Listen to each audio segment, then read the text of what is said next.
Okay, let us start to solve this question. This question is from S.C. Verma, Volume 2, Chapter number 23, Objective 2, Question number 2. So, let us start to read this question. A spinning wheel A is brought in contact with another wheel B initially at rest. Because of the friction at contact, the second wheel is also start spinning. Which of the following energies of the wheel B will increase? Kinetic energy, total energy, mechanical energy, or internal energy? So first of all, we will draw two wheels. Both comes in contact. Let this wheel is rotating with speed omega and this is at rest. So जैसे ही ये omega से rotate कर रहा है तो आप देखेंगे draw FBD of wheel B. This wheel is A and this wheel is B. So आप देखेंगे कि since wheel A is rotating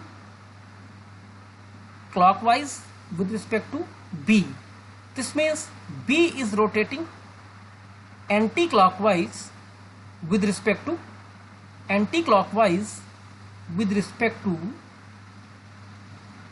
A. तो अगर ये V व्हील एंटी क्लॉकवाइज घूम रहा है तो जाहिर सी बात है कि यहाँ पर एक टॉर्क लग रहा होगा जो इसको एंटी क्लॉकवाइज घुमा रहा होगा और वो कौन दे रहा होगा? एक फ्रिक्शनल फोर्स.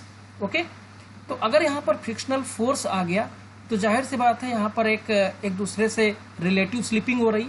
इसका मतलब है कि यहाँ पर इंटरनल एनर्जी तो इसकी पक्का बढ़ जाएगी क्योंकि यहाँ पर टेम्परेचर जो है वो इंक्रीज हो रहा है. ओके, और अगर हम लोग बात करें दूसरी कि पहले ये इनिशियली किस में था? इनिशियली रेस्ट पे था, तो इसका मतलब है कि काइनेटिक एनर्जी जो इनिशियल रही होगी वो कितनी रही होगी? 0. लेकिन फाइनली क्या हुआ? टॉर्क आया होगा, टॉर्क बढ़ा होगा यानी टॉर्क आया होगा, तो इसका मतलब ओमेगा इंक्रीज हुई होगी. तो इसका मतलब है कि काइनेटिक एनर्जी भी क्या हुई होगी? इंक्रीज. और आप जानते हैं कि टोटल एनर्जी क्या होगी आपकी? Kinetic energy plus potential energy plus heat जो निकल रही है. इसका मतलब है कि ये सब कुछ, हीट भी बढ़ी है, काइनेटिक एनर्जी बढ़ी, पोटेंशियल एनर्जी का यहाँ पर कोई कॉन्सेप्ट नहीं है. इसका मतलब है कि टोटल एनर्जी भी बढ़ी होगी. और यहाँ पर आपकी जो मैकेनिकल एनर्जी होती है, mechanical energy that is equal to kinetic energy plus potential energy. तो आप यहाँ पर देख सकते हैं काइनेटिक एनर्जी बढ़ रही है, इसका मतलब मैकेनिकल एनर्जी भी बढ़ रही होगी. So here option number A, B, C and D all are correct and this will be your solution of the question.